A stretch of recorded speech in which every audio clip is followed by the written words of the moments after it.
Ymedia. Ymedia. Ymedia. Ymedia. Ymedia. Ymedia. Stay tuned with Ymedia.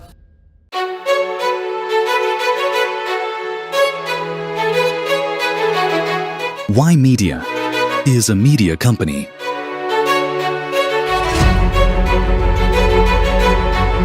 With 360-degree approach in reaching the audience. Hello and welcome back to Ymedia Newsroom. I'm Rona Singh, and the Alberta referendum, which we've been talking about, is not that far away. And there's the latest headlines about critics that are alleging that there are unequal rules in Alberta's referendum campaign. So what is happening? Well, essentially, Alberta's referendum process is facing criticism from the separatist organizations saying that they believe Elections Alberta is applying different standards to competing campaigns. So what is that about? Well, this dispute centers on the rules governing proposed referendum questions and the campaign activities. So essentially, the referendum question is a little bit not easy to understand because that's why it's been dubbed as a referendum on a referendum. And the separatist groups are saying that their efforts are essentially more on a procedural obstacle. And critics are saying that the apparent inconsistencies is what is undermining the confidence in Elections Alberta. So Tyler Dawson writes that he's part of the separatist movement. He writes that the separatists there's also a claim that may be debatable, but their concerns is about the unequal treatment that should not be dismissed of what's taking place with this referendum. So now this referendum really depends on the final vote, right? So it's the main thing about letting the government of Alberta decide whether they should start taking actions to essentially, the constitutional actions to now move to an actual referendum for separatism. So what we're watching for right now are there going to be court challenges prior to what's going to take place? And is this Elections Alberta ruling on whether, the government changes the referendum framework is to be decided. When it comes to election agencies, they need to be impartial, of course, right? And they also need to be visibly impartial. So the voter has the confidence to be able to cast their ballot and to be able to know that the state is going to do their due diligence and count it accordingly. So now voters are, in the situation where voters believe that the rules change depending on the campaign, then of course it's going to raise a doubt. But we know that Elections Alberta is asking for the 60,000 poll workers to make sure that everything is above board for this massive event that's going to take place just not too far away in October. And when it comes to Alberta, there's also a backlash of what's taking place when it comes to data centers. Now, Alberta has held its second town hall after a hostile reception for AI data centers. And this is significant because there was a big announcement, if you recall, by Meta for opening up a massive data center in Alberta. And so now this is happening at the same time where Alberta held another public meeting on the proposed AI data center developments. And in the town hall, there were boos and from the residents, and it drew jeers. So that was quite, quite relevant that the residents really essentially are not supporting data centers. And it's not only just the Alberta residents. We have some stats from what's taking place in the United States, and even in these primary seasons ahead of the midterms elections, it's becoming a contentious issue. So residents essentially raise their concerns about electricity consumption, which is a very credible, a concern when it comes to data centers, and what will be the water usage, the noise, and what are going to be the environmental effects. And so the public opposition has already affected proposed projects in several Alberta communities where companies were promising investments and construction and employment, but critics are questioning whether the permanent job benefits really justify the strain on the environment environment and the local infrastructure when it comes to energy costs.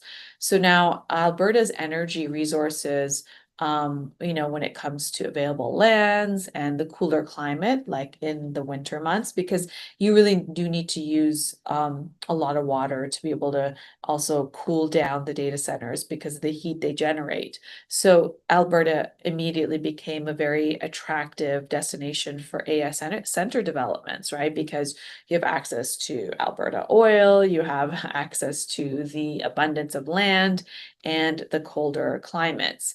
So now these large facilities can also consume as much electricity as a small city. And those are just those are just the stats. So now what we're watching for is that, are these electricity rate protections going to be put in place? Will there be requirements for an independent power generation? Or whether these municipalities will pause or maybe just reject the new proposals altogether. So there is public consultations taking place, but it doesn't look so well right now. And that's coming on the back of Anthropic, who's also considering Alberta data center expansion. So as the AI developer, Anthropic, who's recruiting employees to support a significant expansion of computing infrastructure in Canada, there's also job postings that point to Alberta as a potential place for a data center and for its development. So Anthropic is hiring a Canadian community engagement manager based in Alberta. It's also seeking a country compute lead. And so the company is referring to bringing gigawatts of compute to Canada. So now this engagement manager would work with communities from site selections through construction and operations. And that's interesting because a recent Angus Reid survey found 68% of Canadians would oppose a large AI data center within a few blocks of their home. And when it comes to Meta, well, they reportedly are planning this $13 billion data center campus outside of Edmonton. Well, Alberta regulators are saying that they reject a proposed facility near Olds over inadequate consultation. So when it comes to the Rocky View County, they're also temporarily pausing the new proposals following public opposition, as these AI models require large clusters of advanced computer chips operating around the clock. So these data centers need large and reliable electricity supplies, transmission grids and connection, water or alternative cooling systems, as well as fiber optic connectivity. So when it comes to industrial land and backup power, well, that's part of the concern because Alberta offers available land and the deregulated electricity markets, as well as proximity to energy production. But the complication here is that the electricity demand from the AI facilities could compete with homes and established industries, which is what is creating the backlash from Albertans. And when it comes to Anthropic's own positions, that they're saying, they want to be a company that is trusted, that is visible, and a valued neighbor. Well, that's going to be very hard to be able to have that selling strategy to get approval for what would be, construction and going into what would be environmental concerns by Albertans. But here's some of the things that this data center by Anthropic is actually putting forward, is that they're saying that there's going to be construction, there's going to be spending, there's going to be municipal tax revenues, as well as investment in power, telecommunications, and infrastructure, and specialized technology employment for the locals. And what it would be a great Canadian capacity to develop and operate AI systems domestically. But then you also have the potential costs, which is higher pressures on electricity rates, increased emissions if there's new demands.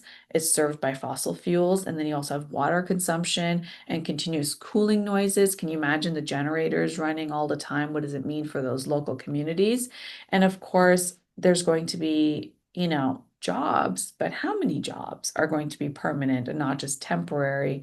And when you compare it to the project size, so this is a time where we're seeing a bit of a pushback, and that's no different. If you want to talk about America, America's also rejecting neighborhood data centers. So the latest development is that technology companies need enormous numbers of new data centers to support artificial intelligence. And this is for the US, no longer Canada. Canada, we know Alberta's position.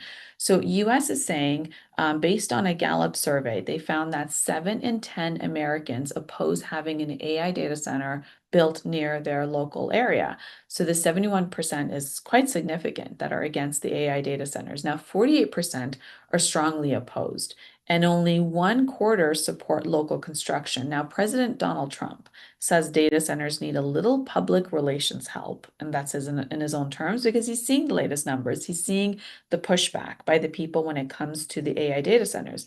And when you have pushback on AI data centers, then really it affects your entire plan and projections for America being the AI capital. So when it comes to venture capitalists, well, they're also calling it a backlash, and they're saying that this is a massive issue.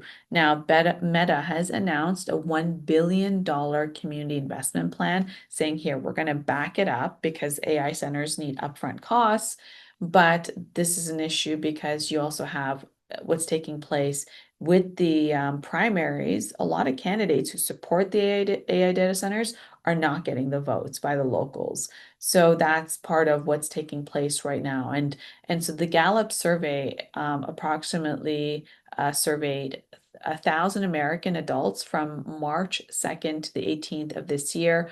And that is what their data was, that these data centers contain thousands of high-powered computers, AI facility requirements, and that this is, the pressure will be on the electricity grids and the utility rates and the water consumption for cooling and the constant noise of fans, chillers, and backup equipment.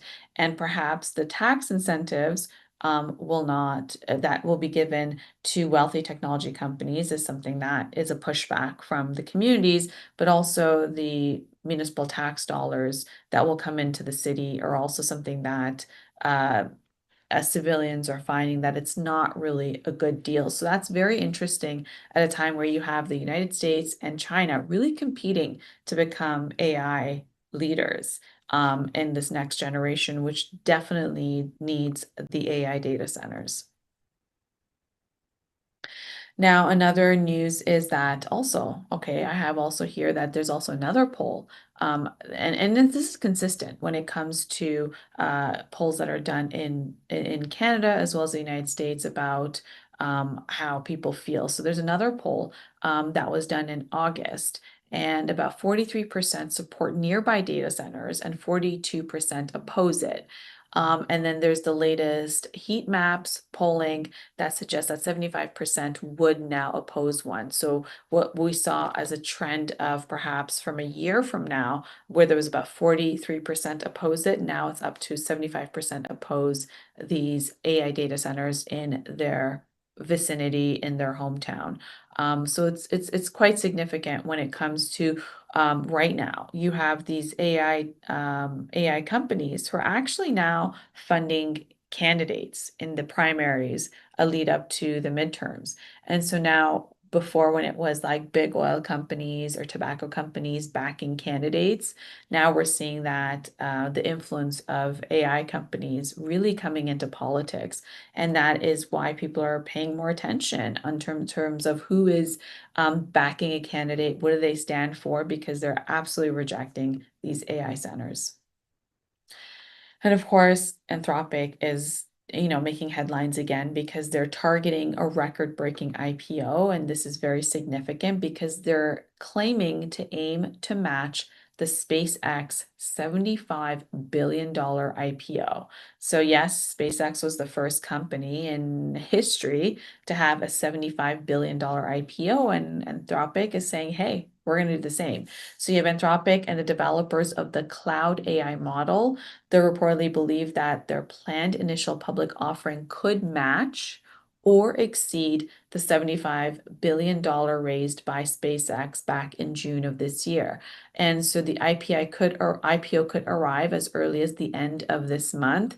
And even though you had SpaceX reportedly at the $75 billion in June's record-setting offering, Anthropic is saying that they expect intense investors' demand for exposure to artificial intelligence, and therefore they could match it or exceed it. The offering would test whether public markets enthusiasm can support enormous valuations attached to a leading AI company. So you have Anthropic and you have OpenAI. They are the leading AI companies right now. And so you have Anthropic that is competing with OpenAI, with Google, and other developers for the foundation models. So it plans to be the first one to go IPO as the main AI company. So these companies, of course, require extraordinary spending on chips, data centers, electricity, and technical talent to make sure this picks up. So what are we watching for? We're going to watch for the final valuation by Anthropic, the size of the offering, and of course, Anthropic's revenue and losses and how much control its founders will retain after its IPO.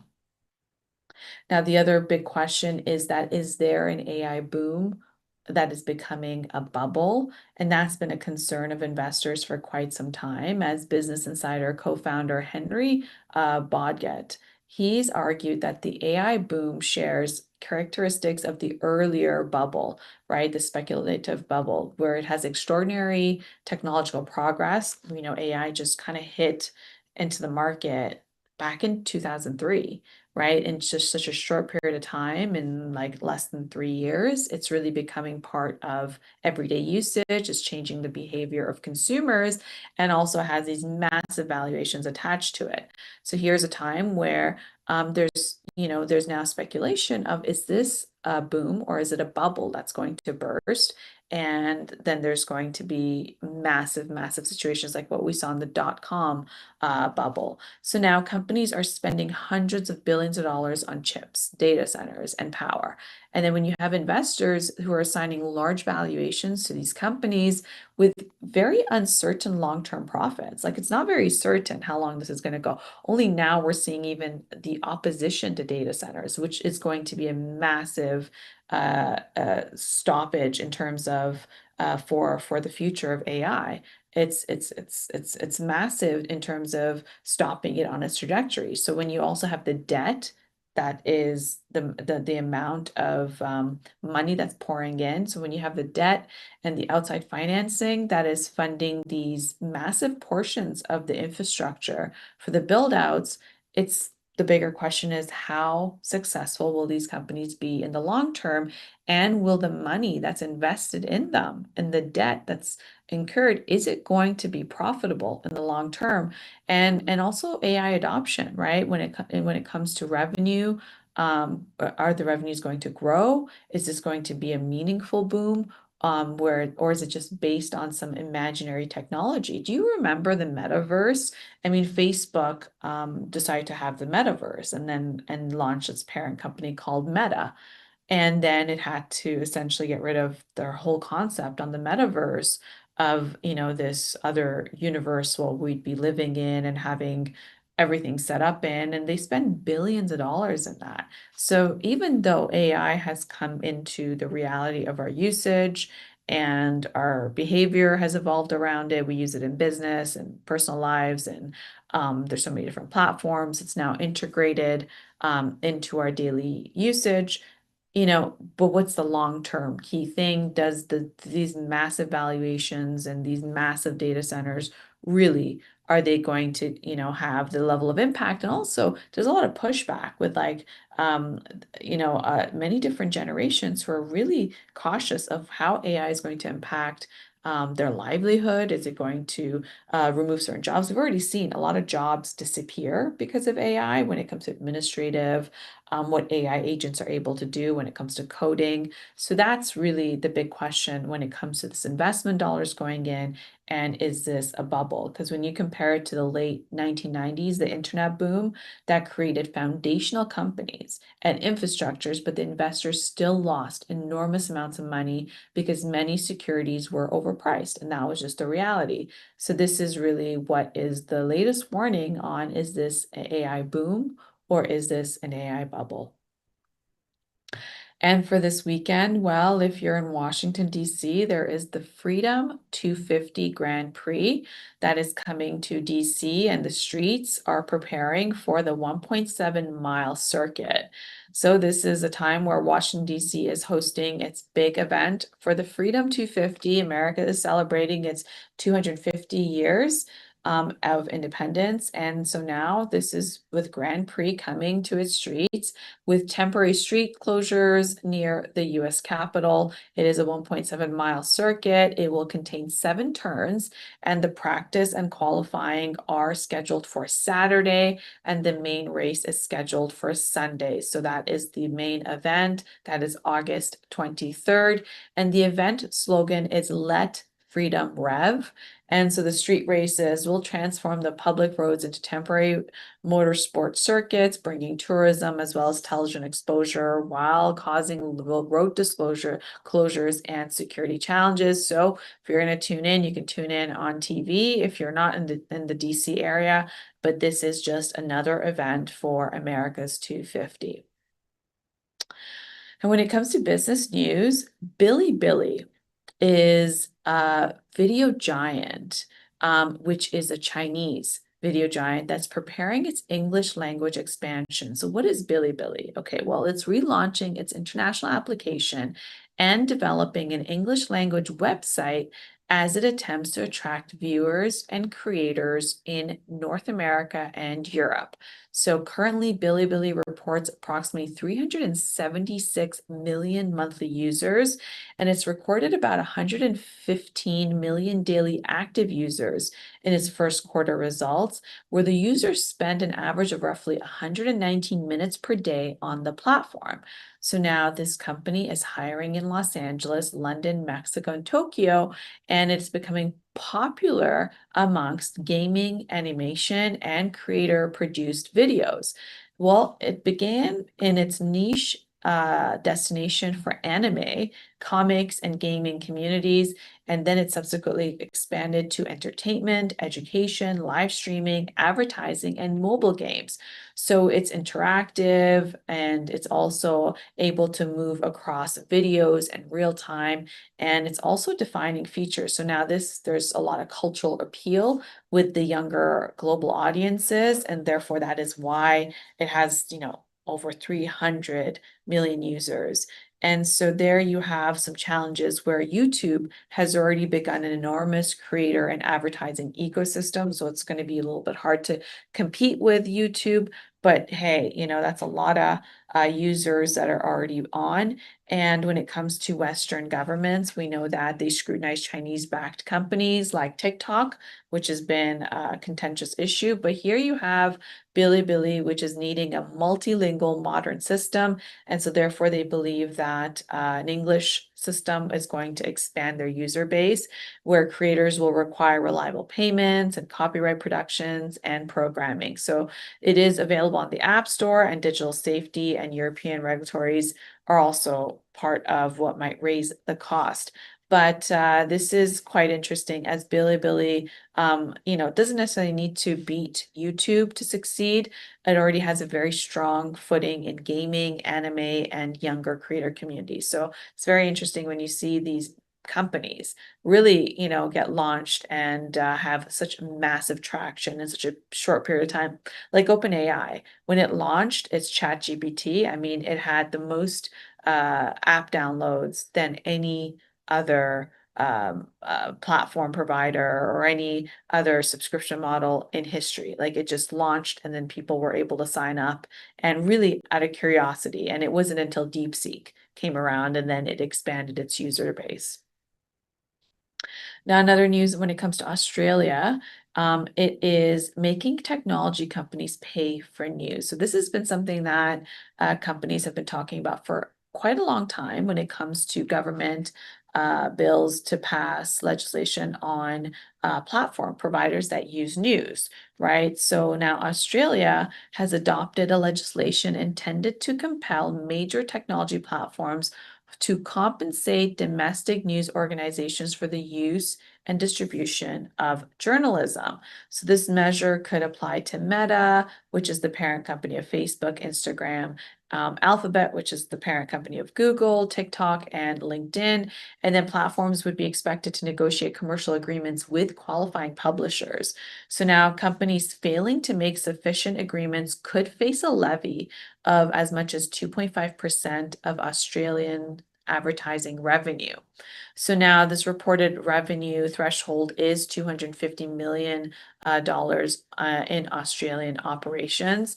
And the legislation is structured to make blocking news less financially attractive. So this is something that, Australia has been leading on a lot of different things, such as the social media ban on young people. And now here they have it on what they've announced when it comes to digital platforms such as social media using local news agencies. And so this is very interesting times when it comes to what Canada's been looking at, because publishers argue that journalism creates value for digital platforms. So for example, when you talk to people and they say they get their news on Instagram or they get their news on Facebook, they don't actually get it from the from the news agencies, then that is the argument that the journalism, the news is creating value for people who are on Instagram getting their news, right? So when you have technology companies, they're saying that they're arguing that these links deliver traffic to news organizations. They're saying, look, we're perhaps advertising,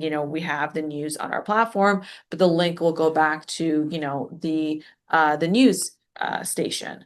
And so they're saying that therefore they should not be compelled to pay for connecting users to articles. But this is a time where we're also seeing perhaps people don't necessarily go to the articles, but they get their short facts or short news hits from social media. So you also have Canada's Online News Act that has produced confrontation rather than what, they've also raised it with Meta, saying that they want Meta to remove news from Facebook and Instagram in Canada. And Google's also reached an agreement involving financial support for Canadian journalism. So this is very interesting what Australia is doing, and we'll see what other countries actually pick up the pace on this as well. Just a quick news on sick kids. There was a cyber incident that has exposed the information of employees. Toronto's Hospital for Sick Kids says that the attackers gained unauthorized access to personnel information belonging to some current and former employees through a vulnerability in third-party software. They also did say that the Sick Kids system said that it did not affect patient information, and so therefore it was just employee information, because this third-party software was a major cybersecurity vulnerability. And so the organization says that they've secured their own network and they remain sure that it didn't expose any other information other than vendors processing in terms of payroll, recruitment, scheduling, and other sensitive information. This is Sick Kids. They experienced a separate ransomware attack back in 2022, and this was the latest incident. That should not automatically be, saying that it's not the same group that did it, but this is a time where they said that it was employee records that were affected. And so it's very important when things like this happen. And just, we have a very short period of time. So what I do want to tell you about is a couple of things that are looking to do for this weekend.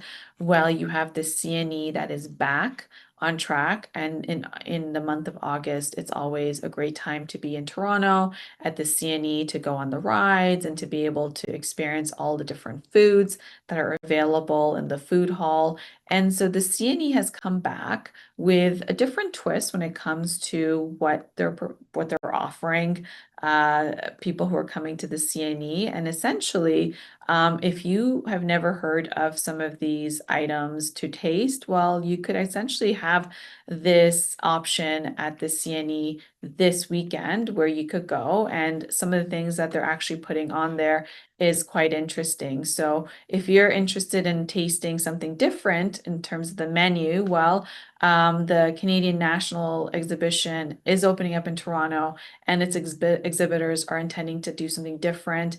And so that is including foods that include blue heat takis, chicken tenders, or vendors that are offering beef butter tart and foot long butter chicken food. And so you have some of that, and you also have Booster Juice that's creating a craft dinner smoothie. So if you're somebody who likes craft dinner, then there would be a craft dinner smoothie. And I'm sorry, I'm making these faces because, I'm just trying to think about how that would taste.